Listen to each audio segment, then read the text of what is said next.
tá? Red flags, que são informações que a gente coleta tanto no exame físico quanto na conversa com o paciente, que vai tornar propensa a nossa investigação. Não é todo paciente com uma cefaleia, com uma dor lombar, que a gente tem que pedir uma ressonância, que a gente tem que investigar, porque 95% das vezes a dor é o próprio problema. A gente está falando de uma condição de uma lombalgia mecânica. Porém, algumas informações, como essas que eu destaco, por exemplo, para a cefaleia,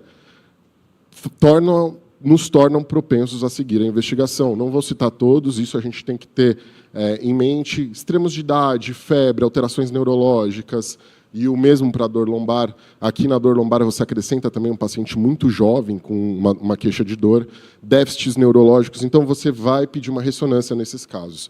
E isso é muito importante porque, quando a gente tem esse red flag, a gente pode estar diante de um tumor ou de alguma outra lesão que merece investigação. Esse conceito é fundamental, a gente vai ter a próxima aula falando de dor aguda, então eu vou dar um spoiler aqui, vou adiantar para vocês essa diferença. Aqui tem um número mágico, 3 meses. Até 3 meses estamos falando de dor aguda. Depois de 3 meses, dor crônica. E qual que é a principal diferença? A dor aguda tem um início bem definido. O paciente vai falar para você, doutor, tive um trauma. Doutor, tenho dor depois da cirurgia, dia tal, tal, tal. E você tem uma expectativa de melhora. Ou seja, esse paciente, você quer que ele melhore num curto período de tempo. Por quê? Se essa dor não melhorar, você tem uma sensibilização do sistema somatosensitivo que pode aprender a sentir a dor mesmo sem o estímulo. E aí a gente está falando de dor crônica, que é uma dor de difícil tratamento. Em consultório, quando você recebe um paciente de dor crônica, você vai ver que o paciente não sabe te precisar a data que começou a dor. Ele fala, doutor, faz uns 2 ou 3 anos, ele tem um intervalo de tempo e é de difícil tratamento, porque você tem justamente essa sensibilização do sistema somatosensitivo. E esse slide eu adoro, porque aqui eu vou dar uma pincelada nos 3 principais tipos de dor. E a gente tem aqui aquela dor aguda que a gente conversou, a dor aguda fisiológica que a gente sente no dia a dia. Os 3 principais mecanismos de geração de nocicepção são estímulos térmicos, estímulos mecânicos e estímulos inflamatórios, que é a pimentinha. O inflamatório talvez seja o mais prevalente. Por quê? É a artrose, um desgaste de uma articulação, é estímulo inflamatório. A gente tem um 4º estímulo, que é o estímulo elétrico, mas como não é do dia a dia, a gente não toma choque com frequência, a gente não coloca. O que acontece é que algum desses estímulos pode perdurar por um tempo. E isso vai gerar o nosso primeiro grupo de dor, que é a dor nociceptiva. E talvez seja a dor mais comum, lembrando daqueles 3 estímulos. Exemplo clássico, artrose de joelho. Talvez seja uma das doenças mais prevalentes aí da ortopedia. O que acontece é o seguinte, a senhorinha que tem uma artrose no joelho, inflama, dói durante muito tempo, até que ela chega no cirurgião de joelho, quer fazer uma prótese. Vou tirar a doença, tirar a cartilagem danificada. Ela faz a prótese, troca, tira o fator de causa, mas a gente vê que muito paciente continua sentindo dor. Por quê? Essas vias somatossensitivas foram sensibilizadas por tanto tempo que gerou uma dor crônica, que o joelho deixou de ser um fator de geração de estímulo para um local de projeção de uma dor aprendida. Por isso que a gente não quer que o nosso paciente sinta dor mesmo no pós-operatório. Por isso que a gente mune esse paciente de analgésicos, para que ele não sinta dor, porque a gente tem medo da cronificação da dor, ela é de difícil tratamento. Esse é o primeiro grupo de dor. Se a gente tiver esse conceito bem definido, já é maravilhoso. O segundo grupo de dor, dor neuropática. E por que ele é importante para a gente? 1/3 dos pacientes oncológicos tem um padrão de dor neuropática associada. Porque o tumor vai gerar compressão de nervo, compressão de um plexo. Então, é muito interessante a gente entender a dor neuropática. Dor neuropática, dor de nervo, quem já dormiu em cima do braço, acordou com ele formigando, aquela sensibilidade, parece ter um monte de agulha picando o seu braço. Isso é dor neuropática. E tem paciente que sente ela diariamente. Imagina o desconforto que é aquilo. Para eu ter dor neuropática, eu preciso de lesão de nervo ou lesão do sistema somatosensitivo. Por que eu falo sistema somatosensitivo? Paciente, por exemplo, com pé diabético, às vezes não é um nervo que ele tem, mas a diabetes em si, ela gera uma neuropatia periférica, e isso pode gerar dor neuropática.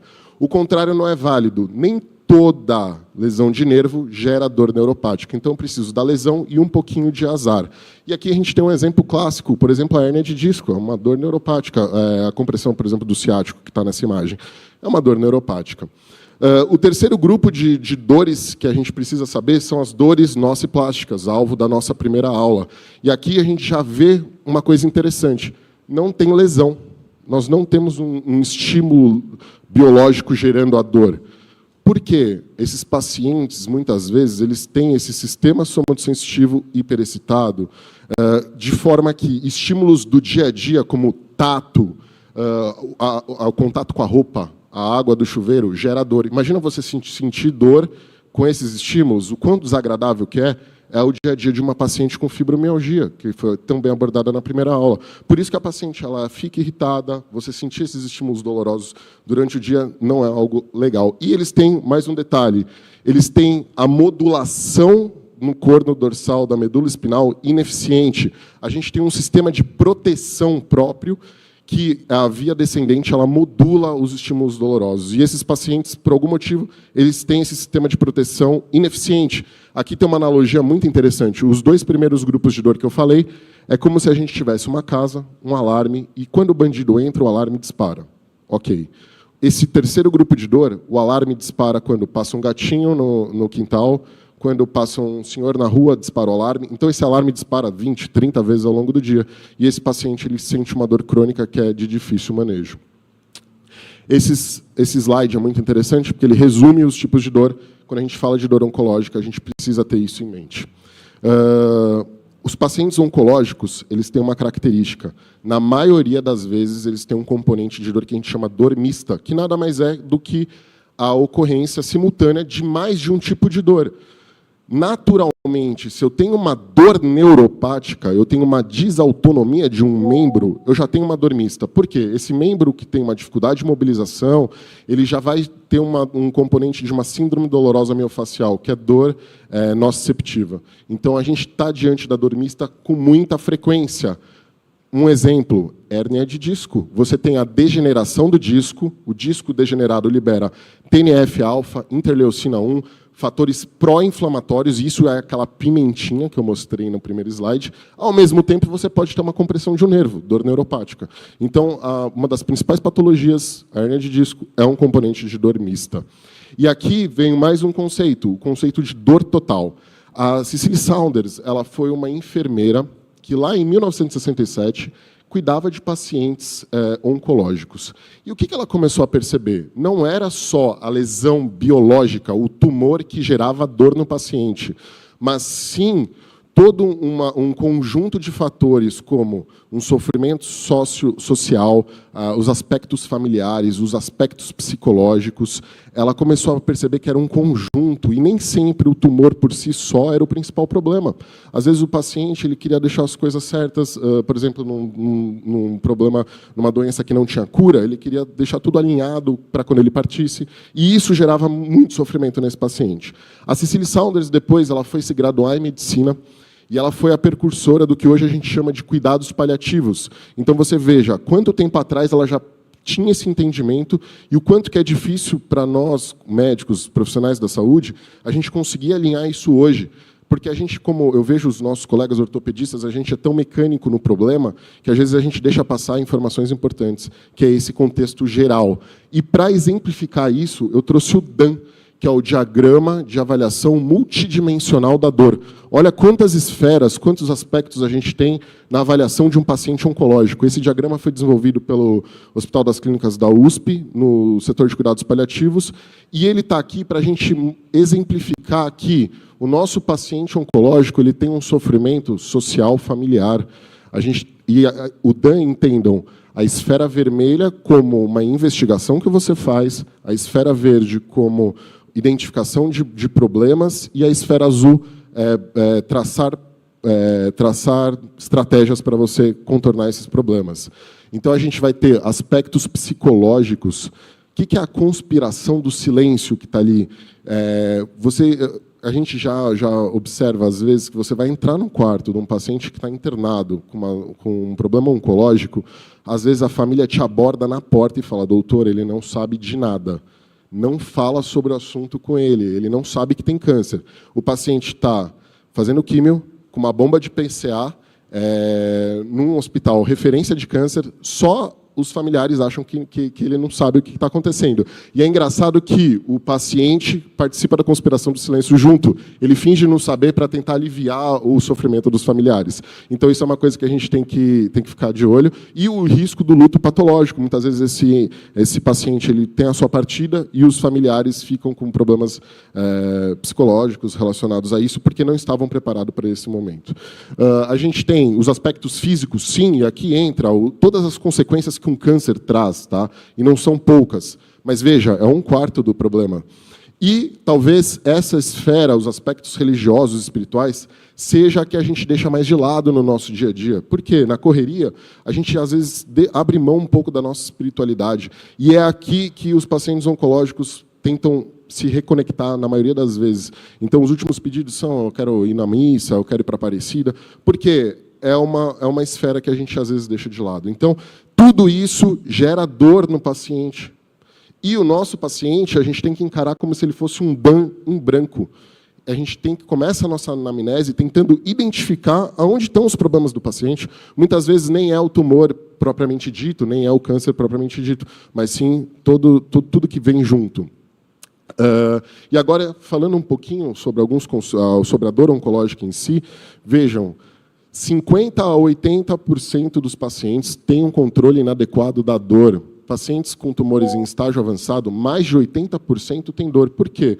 É de difícil tratamento, sim, porém nós médicos temos medo de prescrever remédios opioides fortes, a gente tem medo de abordar esse paciente oncológico. E a dor oncológica, o porquê que ele sente essa dor? Pode ser por uma distensão de cápsula, invasão neural, que a gente comentou, 1/3 tem dor neuropática, invasão pélvica, carcinomatose, isso tudo é muito doloroso. E aquilo que eu citei para vocês, esses são os 2 artigos que mostram que 1/3 apresenta um padrão de dor neuropática. E a experiência que a gente tem, quando a gente recebe um paciente oncológico para tratar a dor dele, é que isso, às vezes, é até maior. 32% dos pacientes preferiam morrer ao sentir dor. O paciente tem mais medo da dor do que da própria morte. Por quê? Ele não quer sofrer. Então, aí entra o nosso papel como especialista em dor, como um médico, de tentar aliviar esse sofrimento desse paciente. Por que a gente tem um subtratamento? Gênero feminino, idade avançada. Um paciente idoso com câncer, é normal sentir dor. Dor não é normal de se sentir. Baixa demanda de cognição, às vezes o paciente tem dificuldade de explicar o que ele está sentindo, de referir a dor, a intensidade da dor. Dor é normal, não é? Medo de falar da dor, medo de prescrever, aí a gente entra uma autoavaliação nossa. Quando eu era só ortopedista, eu tinha medo de passar morfina. A gente tem medo, nossa, vai fazer depressão respiratória. A gente tem esse medo. Então, a gente precisa estudar para perder esse medo, com a nossa experiência. Medo de perder os parâmetros clínicos. Se eu tirar a dor dele, eu não sei como vai estar evoluindo a doença. Então, todas essas são barreiras no tratamento. E aqui a gente olha a dor oncológica, olha a prevalência de alguns sítios. Pâncreas, osso, cérebro, linfoma, cabeça e pescoço. O osso aqui é muito metástase. E aí entra sítio primário, mama e próstata no homem, que são sítios que dão muita metástase para osso. E aí, então, a gente tem a dor nociceptiva que eu expliquei, a dor neuropática, a alodínia. A alodínia é você sentir dor com estímulos que não eram para gerar dor, como, por exemplo, o tato da roupa, a água do chuveiro. A dor referida é uma dor de um local diferente daquele de geração de estímulo. E os pacientes têm muita dor referida. Um exemplo de dor referida para a gente entender é quando o paciente tem um infarto agudo do miocárdio e ele sente aquela dor de formigamento para o membro superior esquerdo. Por que isso acontece? Os neurônios aferentes do miocárdio, eles se juntam com os neurônios aferentes de T1 a T5 do membro superior esquerdo numa mesma aferência para a interpretação da dor. Então, quando você tem um infarto do músculo, a interpretação da dor é como se doesse o braço também. E isso acontece muito em tumores. Porque você, por exemplo, aquela dor irradiada para membro inferior, não é só dor lombar com ciático que gera. Você tendo uma síndrome dolorosa miofascial, por exemplo, de um glúteo médio, gera um padrão de dor referido para membro inferior, região posterior. Então, isso vai aumentando o nosso desafio. E a dor mista, que eu já citei. Então, os mecanismos são compressivos, neurológicos, inflamatórios, isquêmicos, são diversos, o que deixa tudo muito mais difícil. Causas comuns de dor nesses pacientes. As metástases ósseas geram muita dor. Obstrução intestinal, fratura patológica, compressão medular, hemorragia, quimioterapia. A quimioterapia gera dor neuropática sistêmica, que chama dor neuropática pós-químio. Então, isso é um desafio e tem um trabalho nosso, tem um trabalho que a gente mostra que a cannabis medicinal entra com um papel importante na prevenção dessa dor neuropática pós-químio. E eu tenho que falar de escada analgésica da OMS, o Dr. José Wilson abordou. Por que eu tenho que falar? A escada analgésica da OMS foi criada para legitimar o uso de opioides em pacientes oncológicos, lá em 1986. E tem, inicialmente, criada com esses 3 níveis, para analgésicos fracos, intermediários e opioides fortes. A gente, em 1986, será que não teve nada de novo, nenhuma revisão? Grisel, em 2010, fez uma revisão dessa escala. E o que ele propôs para a gente revisar? Ele criou o degrau número 4, que é os procedimentos minimamente invasivos de intervenção em dor. E aí a gente está falando de bloqueios de nervo, bloqueios epidurais, bomba de PCA. Isso é muito importante quando a gente fala de paciente oncológico. Patient Control Analgesia é uma bomba que o paciente libera a medicação analgésica conforme demanda. E isso é muito importante nesse paciente. Ah, mas não vai intoxicar? Você programa ela para não intoxicar o paciente com uma dose limite. Bloqueios estimuladores espinais e uma coisa muito interessante, você pode subir a escada ou descer a escada conforme o nível de dor do paciente. Você não precisa entrar com uma Novalgina para um paciente com dor 10 em 10 para esperar ver se melhora depois, antes de entrar com algo mais forte. Você pode escalonar com medicamentos mais fortes. Esse mesmo autor, em 2014, 4 anos depois, ele fez uma nova revisão da escada analgésica da OMS. E aqui eu acho que encaixa muito na nossa aula, porque ele coloca o paciente no centro do tratamento e não mais fala só de remédio. Ele está falando de terapia cognitivo-comportamental, fisioterapia, educação do serviço de nutrição, educação do serviço social, educação da equipe de enfermagem e educação dos médicos. Tudo isso culmina no centro, o paciente é o alvo. E a escada fica muito mais complexa, muito mais sofisticada, com as terapias de educação na base. A gente tem acupuntura, massagem, exercício físico, TENS, atuando em todos os níveis da escada, e aqui eu coloco os canabinoides como adjuvantes, podendo atuar em todos os níveis da escada. E a última revisão é de 2020, e o que ela traz? A gente, durante muitos anos, teve um uso indiscriminado de opioides fortes, principalmente nos Estados Unidos, principalmente com a oxicodona, que é o Oxycontin. Isso gerou um problema de saúde pública nos Estados Unidos, que são o vício na medicação. Ela começou a ter tráfico de receita, tráfico de remédio. Inclusive, tem um filme muito interessante que chama Crisis. Quem tiver interesse de assistir, fala exatamente sobre isso. E esse trabalho ele vem trazer uma alteração na escada, que é justamente você pôr os bloqueios minimamente invasivos de intervenção em dor num degrau 3 e trazer os opioides fortes para o degrau 4. Qual que é a mensagem do nosso colega? Eu prefiro que você faça uma intervenção, um bloqueio de nervo, do que você passar uma oxicodona. Então, isso a gente pode extrapolar, por exemplo, para um medicamento, um fitocannabinoide, que teria muito menos efeitos colaterais do que um opioide forte. Então, essa é a modificação mais recente da escada. E aqui tem um conceito muito interessante, que é a breakthrough pain, ou dor incidental. É uma dor que o paciente oncológico sente, é uma dor disruptiva com o limite basal de dor que ele tem da doença. Então, o paciente tem uma dor 7 em 10, em algum momento do dia ele tem uma dor 10 em 10. E isso é muito difícil de manejo, porque quem já cuidou de paciente internado sabe que nem toda a prescrição você tem um resgate de um opioide forte para essa dor. Se o paciente não tem uma bomba de PCA, ele não consegue a liberação rápida de remédio para tratar essa dor. Então, essa breakthrough ela é um grande desafio para a gente. E a gente vê pacientes oncológicos tendo um controle inadequado. E aí a gente sempre fala, a dose é importante, o intervalo é importante. Por exemplo, a meia-vida da morfina, você tem que prescrever de 4 em 4 horas. independente da dose que você der, é 4 em 4 horas. E, às vezes, a gente, com medo de prescrever, a gente deixa de 6, de 8, quantas prescrições que eu já vi, e o paciente fala, esse remédio não funciona. Nossa, mas morfina não funciona? Vamos ver a prescrição? Tá no intervalo de hora certo? Porque, muitas vezes, não está fazendo efeito por conta disso. E aqui eu trago uma gama de medicamentos que a gente pode usar, anti-inflamatórios, corticoides, anticonvulsivantes, gabapentinoides, pregabalina, gabapentina, que é padrão de tratamento de dor neuropática. A gente lembra, o nosso paciente oncológico ele tem dor neuropática. Os antidepressivos, os bisfosfonados, ketamina, lidocaína e os canabinoides. Minha intenção não é falar de todos esses medicamentos, saber que eles existem. Aí os opioides, olha lá, a morfina, intervalo de 4 em 4 horas, a gente usa muito. O fentanil, a metadona, a gente tem que ter cuidado na prescrição desses opioides. A metadona ela tem uma meia-vida muito longa e incerta. Então, é um paciente que ele tem que ter o seu telefone, você tem que monitorar esse paciente, cuidado na prescrição.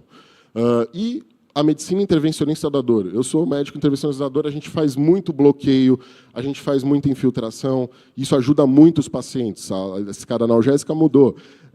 Então, aqui a gente tem catéter, bomba, cordotomia em casos mais terminais, neuromodulação, aqui uma gama de opções. E agora, eu queria introduzir um pouco, depois dessa chuva de conceitos que a gente fez, falar um pouquinho sobre o sistema endocannabinoide e já puxar o gancho para a gente mostrar o que a gente tem na literatura falando sobre a cannabis medicinal para o paciente oncológico. Então, a gente aí tem as primeiras descrições da cannabis medicinal, ali da Ásia Central, nas Altai Mountains, e aquele povo nômade, ele utilizava a cannabis sativa, que tem uma massa molar alta, para fazer roupa, tecido, rede. Em algum momento, eles perceberam as outras propriedades dessa planta. Por exemplo, quando eles esquentaram o óleo, eles usavam a planta como um azeite, e perceberam que tinham outras propriedades, inclusive o tratamento de dor, mais para frente. Esse é o Rafael Mocholan, ele foi um dos pioneiros no estudo e na documentação dos conceitos, dos princípios, e a gente tem que entender o sistema endocannabinoide como um sistema que está presente a nível celular. Ele está presente em várias células. É diferente, por exemplo, da gente ter o pulmão, é um órgão que faz parte do sistema respiratório. O sistema endocannabinoide está a nível celular em todos os órgãos e tecidos. A gente vai ver em alguns mais, outros menos, mas a gente tem que ter esse entendimento. E a gente tem, como já foi citado, os endocannabinoides, que são os nossos próprios canabinoides, a IUA é a anandamida, 2-AG, o 2-araquidoneu e o glicerol, e a gente tem os fitocannabinoides, aqueles presentes na planta, que a gente fala muito do THC, do CBD, mas a gente tem o canabigerol, o canabivarina, a gente tem outros canabinoides também importantes. E aqui a gente vai dar uma pincelada rápida nos endocannabinoides ali, a anandamida, que tem essa propriedade de ligar tanto em CB1 como em CB2, está participando na analgesia, controle de atividade motora, redução de êmese, estimulação de apetite, indução de hipotermia, o 2-araquidoneu e o glicerol modulando o sistema imune, fazendo neuroproteção, neuromodulação, também ligando tanto com CB1 quanto com CB2. Os nossos receptores, CB1 que eu acabei de citar, o que é importante a gente lembrar? CB1 mais presente no sistema nervoso central. Por isso que ele tá envolvido no controle de humor, memória, cognição, estímulos sensitivos, coordenação motora. E o CB1 ele tem a sua expressão aumentada em alguns tipos de câncer, como próstata, pâncreas, cólon, carcinoma hepatocelular, linfoma não Hodgkin, astrocitoma. E isso se torna importante quando a gente pensa em tratamento de um paciente oncológico. Pode ser um alvo terapêutico. O CB2, ele é mais expresso no sistema imune. Ele faz aquele controle, aquela homeostase pró- e anti-inflamação.